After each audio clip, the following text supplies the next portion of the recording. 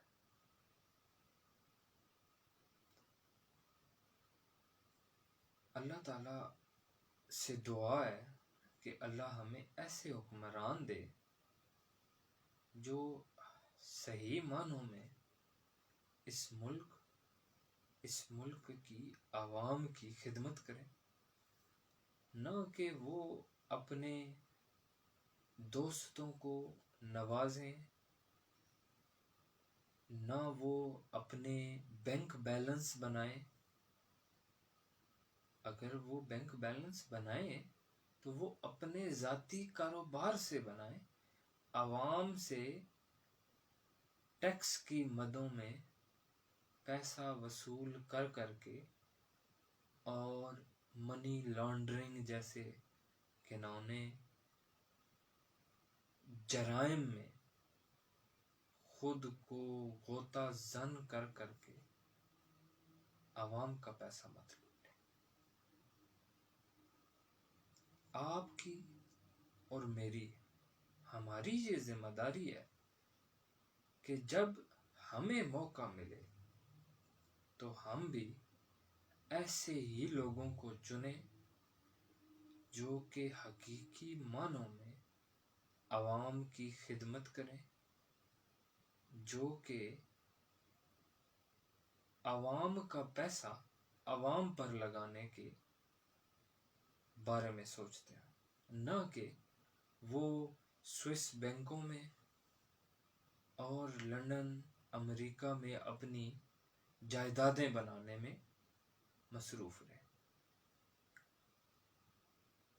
اللہ تعالیٰ ہم سب کا حامی و ناصر ہو اور ہمیں یہ توفیق دے کہ ہم اپنے لیے، اپنے ملک کے لیے اچھے لوگوں کا انتخاب کر سکیں۔ یہی اس ملک کی بہتری کے لیے سب سے زیادہ ضروری چیز ہے۔ آپ کی سماعتوں کا بہت بہت شکریہ۔